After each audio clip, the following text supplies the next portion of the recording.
Welcome to easy life. அடிக்கடி தொண்டை வலி, சளி, இருமல் இதனால் சிரமப்படுறவங்களுக்கு ஒரு சிறந்த ஹோம் ரெமெடியாக இந்த வீடியோ இருக்கும். நம்ம இந்த வீடியோவில் திப்பிலி மற்றும் வால் மிளகு பற்றி பார்க்கலாம்.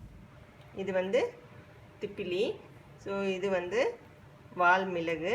இது பெப்பர் மாதிரி தான், ஆனால் ஒரு சின்ன வால் மாதிரி பின்னாடி இருக்குது. நான் திப்பிலி வால் மிளகு ரெண்டையும் நல்லா ட்ரை ரோஸ்ட் பண்ணிவிட்டு மிக்சியில் போட்டு பொடி பண்ணி எடுத்துகிட்டு வந்துட்டேன். நம்ம வால் மிளகை பற்றி பார்த்தோம்னாக்க, வால் மிளகு இருமல், காய்ச்சல், சளி போன்றவற்றுக்கு நல்ல ஒரு சிறந்த மருந்தாக இருக்குது. நம்மளோட ரெஸ்பிரேட்டரி சிஸ்டம் இம்ப்ரூவ் பண்ணுறதுக்கும், வயிறு சம்மந்தப்பட்ட என்ன பிரச்சனை இருந்தாலும், இன்டைஜஷன் அல்லது டயரியா எது இருந்தாலும் நம்ம வால் மிளகை எடுத்துக்கலாம்.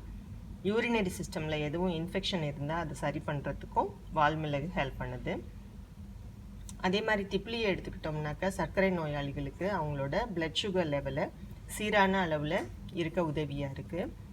லிவரை ப்ரொடெக்ட் பண்ணுறதுக்கு உதவியாக இருக்குது. இப்போ நம்ம ப்ரொசஸ் ஃபுட்டு, ஃபாஸ்ட் ஃபுட்டு இதெல்லாம் எடுத்துக்கிறதுனால லிவர் ப்ராப்ளம்ஸ் நிறைய வருது.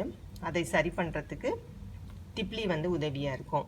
வெயிட் லாஸ்க்கும் ஹெல்ப் பண்ணுது. தினமும் காலையில் ஒரு அரை ஸ்பூன் இந்த பொடியை எடுத்து நம்ம வெறும் வயிற்றில் வெதுவெதுப்பான தண்ணீரில் கலந்து குடிச்சிட்டு வரும்போது வெயிட் லாஸ் ஏற்படுறதுக்கு நிறைய சான்சஸ் இருக்குது. அதே சமயத்தில் ஆஸ்மா, இருமல், காய்ச்சல், டைஜஷன் போன்ற பிரச்சனைகளுக்கும் திப்பிலி உதவியாக இருக்குது. அதனால நான் எப்போவுமே இந்த திப்பிலியையும் வால் மிளகையும் இந்த மாதிரி வறுத்துட்டு அரைச்சி எடுத்து வச்சுக்கிறது வழக்கம். எங்கள் வீட்டில் சின்ன பிள்ளைங்கள்லேருந்து பெரியவங்க வரைக்கும் ஒரு சின்ன இருமல், ரன்னிங் நோஸ் வர மாதிரி இருந்தால் கூட இதை கொஞ்சம் வெதுவெதுப்பான தண்ணியில் ஒரு ஸ்பூன் கலந்து குடிச்சிடுவோம். சளியோ காய்ச்சலோ உடனே நிற்கிறத நீங்கள் உணர்வீங்க. சின்ன குழந்தைகளாக இருந்தாக்க ஒரு அரை ஸ்பூன் எடுத்து தேனில் கலந்து கொடுத்துட்டு வரலாம். நாங்கள் இந்த பொடியை பயன்படுத்தி தான் சளி, இருமல்லேருந்து எங்களை ப்ரொடெக்ட் பண்ணிக்கிறோம். அதே மாதிரி நீங்களும் உங்கள் வீட்டில் இதை செய்து பார்த்து பயன்பெறுவீங்கன்னு நம்புகிறேன். ஸோ இந்த வீடியோ பிடிச்சிருந்தால் லைக் பண்ணுங்கள், கமெண்ட் பண்ணுங்கள், ஷேர் பண்ணுங்கள். என்னோடய சேனலை சப்ஸ்கிரைப் பண்ணிக்கோங்க. தேங்க்யூ.